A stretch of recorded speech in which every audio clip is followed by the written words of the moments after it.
Hi guys, welcome back to channel. ഞങ്ങൾ പ്രേമല്ലു മൂന്നാമത്തെ തവണ കാണാൻ വേണ്ടി വന്നേക്കണേ. ഞാനും അനുഭവം. അമ്മ ആദ്യത്തെ തവണ കേട്ടാ. മൂന്നാമത്തെ തവണ അമ്മ ആദ്യമായിട്ടും. ഇപ്പൊ സ്ക്രീൻ 2-ലാണ് കേട്ടാ. ഞങ്ങൾക്ക് ബെസ്റ്റ് തിയേറ്ററിൽ തന്നെ കാണാമെന്ന് ആഗ്രഹം ഉണ്ടായിരുന്നു. അപ്പൊ 1 അല്ലെങ്കിൽ 2 വരാൻ നോക്കിയിട്ടുണ്ടായിരുന്നു. 2-ലാണ് പ്രേമലു. 1-ൽ ബ്രഹ്മയുഗം കണ്ടു വന്നോന്ന്. അല്ല, തങ്കമണിയാണ് ഇത്തവണ. മഞ്ഞുമൽ ബോയ്സ് 3-ൽ ഓൾറെഡി കണ്ടു ഞങ്ങൾ. മഞ്ഞുമൽ ബോയ്സ് 2 തവണ കണ്ടു. പ്രേമലു 3-ാം തവണ കാണാൻ വന്നിരിക്കുന്നു. ബ്രഹ്മയുഗം 2 തവണ കണ്ടു. നമുക്ക് കാപ്പി വേണമെന്ന്. കാപ്പി ഇന്നത്തെ ദിവസം തന്നെ ഞങ്ങൾ വൈകുന്നേരം 4 മണിക്കത്തെ ഷോയിന് ഒരു സൽക്കാർ ഉൽപ്പന്നം കണ്ടിട്ടുണ്ടായിരുന്നു. അതിൻ്റെ വീഡിയോ നമ്മൾ ചാനലിട്ടിട്ടുണ്ട്. അപ്പോൾ ഇതാണ് വനിതാ സ്ക്രീൻ 2 4K ലേസർ പ്രൊജക്ഷൻ വിത്ത് ഡോൾബി അറ്റ്മോസ് ആണ്. 150 രൂപയുള്ള സോഫ സീറ്റിന്. കൊച്ചിയിലെ ബെസ്റ്റ് തിയേറ്റർ ഏതാണെന്ന് വെച്ചാൽ എനിക്ക് 2 ഉത്തരവുള്ളൂ. സ്ക്രീൻ 1-ഉം 2 വനിത. സ്ക്രീൻ 3-ലെ അടിയിലത്തെ സീറ്റ്സ് സോഫ ആക്കി കഴിഞ്ഞാൽ ഞാൻ അതും കൂടി ഇൻക്ലൂഡ് ചെയ്ത് പറയും കേട്ടോ. സ്ക്രീൻ 4-ലെ പ്രൊജക്ഷൻ ലേസർ ആക്കി സീറ്റ്സ് സോഫയും കൂടി ആക്കിയാൽ എൻ്റെ ഫേവറേറ്റ് തിയേറ്റർ കോംപ്ലക്സ് ആയി മാറും. എന്തെന്നാ പ്രേമല്ലോ ഇവിടെ തന്നെ ബ്രഹ്മയുഗം കണ്ടോ അപ്പുറത്ത് സ്ക്രീൻ 1-ല്. ഇന്റർവെല്ലായപ്പോഴാണ് ഒരു കാര്യം ശ്രദ്ധിച്ചത്. ഷോ ഹൗസ്ഫുള്ളായിരുന്നു. ഫ്രണ്ട് റോ സീറ്റ്സ് വരെ ബുക്ക് ആയിരുന്നു. കൂടുതൽ ആൾക്കാരുള്ളതുകൊണ്ട് 190-യുടെ പോക്കോൺ മേടിച്ചു. ആ ഏറ്റവും വലുത് 200 ആണ് തോന്നുന്നത്. ഇത്രയും വലുത് പ്രതീക്ഷിക്കില്ല എന്ന് എനിക്കറിയാം. പക്ഷെ 3 പേരുണ്ടല്ലോ, ആരും കഴിക്കില്ല എന്ന് പറയാൻ എല്ലാവരും കൈയിടും. അമ്മയുടെ ഡയലോഗാണ്, ചെറുത് മേടിച്ചത് വേണ്ട ഞമ്മ വന്ന് നിഞ്ഞണ്ടല്ല. പ്രേമലു, മഞ്ഞുമൽ ബോയ്സ്, ബ്രഹ്മയുഗം, ഡ്യൂൺ 2 ഈ സിനിമകൾ വനിത കാണാത്തവർക്ക് തീരെ നഷ്ടമായിരിക്കും എന്നാണ് എൻ്റെ അഭിപ്രായം. അത്ര കിടിലൻ എക്സ്പീരിയൻസ് ആയിരുന്നു. ഇപ്പൊ സിനിമയൊക്കെ കണ്ടു കഴിഞ്ഞ് ഞങ്ങളിത് വീടിന്റെ ഫ്രണ്ടിൽ എത്തിയിട്ടാ. അമ്മ എങ്ങനെയുണ്ട് പടം?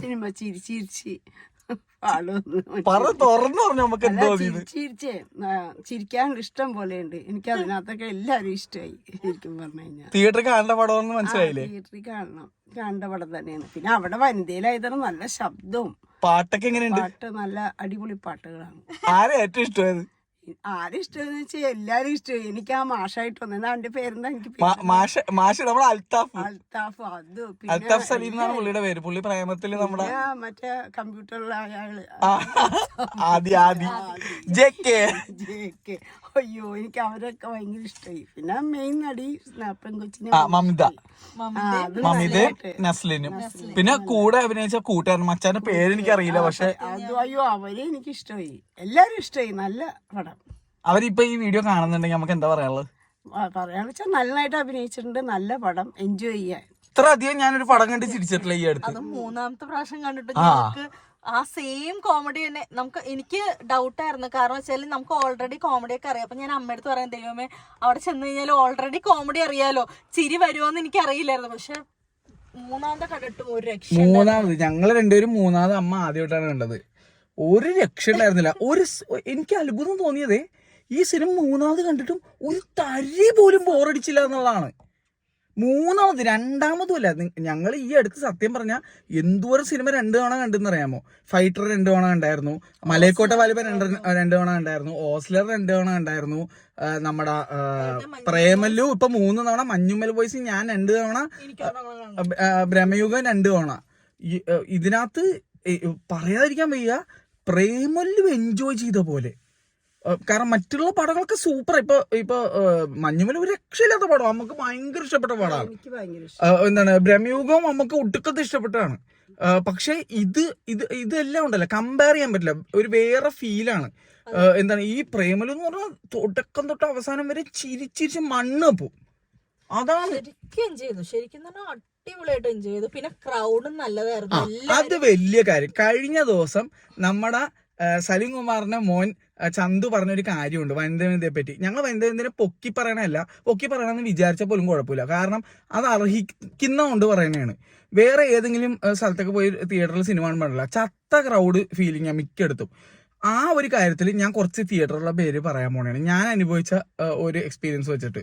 കവിത തിയേറ്ററിൽ ഫസ്റ്റ് ഡേ ഏതെങ്കിലും സ്റ്റാറിന്റെ സിനിമ കാണാൻ പോകുമ്പോൾ ഉള്ള ഫീലിംഗ്, തൃശ്ശൂർ രാഗം തിയേറ്റർ, പിന്നെ ഇവിടെ വനിതയില് ആ വൈബ് അൺമാച്ച്ഡ് ആണ്. അവിടുത്തെ വഞ്ഞ ക്രൗഡും ഒക്കെ എല്ലാം കൊണ്ടും ഭയങ്കര ഫീലാണ്. ഒറ്റൊരു വ്യത്യാസം, രാഗത്തിലും കവിതയിലും സിനിമയുടെ ഡയലോഗ് പോലും ചിലപ്പോൾ കാണാൻ പറ്റില്ല. അമ്മാരി സൗണ്ട് ആയിരിക്കും. വനിതയിൽ എന്ന് പറഞ്ഞാൽ നമുക്ക് ആ ആർപ്പുവിളി ഉണ്ടാവും, നമുക്ക് സിനിമയെ ആസ്വദിക്കാൻ പറ്റുന്ന ഒരു ലെവലിലായിരിക്കും. മറ്റേന്ന് പറയുമ്പോൾ ആവേശം കൂടിയിട്ട് ഡയലോഗ് കേൾക്കാൻ പറ്റാത്ത അവസ്ഥയിൽ പോകും.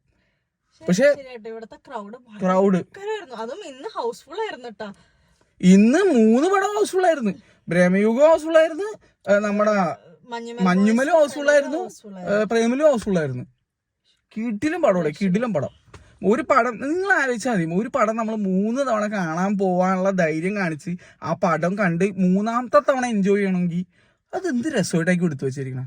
ഗിരീഷ് ഏടി മച്ചാനെ, റിപ്പീറ്റ് വാല്യൂ പടങ്ങളുടെ രാജാവെന്ന് ഞാൻ പറയും. ഒരു രക്ഷയില്ല റിപ്പീറ്റ് വാല്യൂയുടെ കേസിൽ. അടിപൊളി കിടിലം പടം. നമുക്ക് എന്താ പറയാനുള്ളത്? നല്ല പടം, എനിക്കിഷ്ടമായി, എൻജോയ് ചെയ്യാൻ. ശരിക്കും നമ്മളൊന്നും അറിയില്ല, ആ സിനിമ തീർന്നതേ അറിഞ്ഞില്ല. അതും കൂടി അമ്മ ചോദിച്ചാൽ ഇത് എത്ര സമയം ഇടാന്ന് വെച്ചാൽ അറിഞ്ഞില്ല സമയം മതി. 2ാമത്തെ കേസ് ഞാൻ വീണ്ടും പോയിന്റ് ഔട്ട് ചെയ്ത് പറയണേ, 2.25 മണിക്കൂറും കണ്ടുകൊണ്ട് ഈ പടം സമയം പോയത് അറിഞ്ഞേ ഇല്ല. ചില പടങ്ങൾ ഇവിടെ മറ്റേ 3 മണിക്കൂർ അടുത്തുള്ളെങ്കിൽ 6 പടം പോലെ ഫീൽ ചെയ്ത അവസ്ഥയൊക്കെ ഉണ്ടായിരുന്നു. ഞാൻ പറയാനുള്ള ഏത് പടമൊന്നും എന്തായാലും. Okay, Tata, good night. Good night.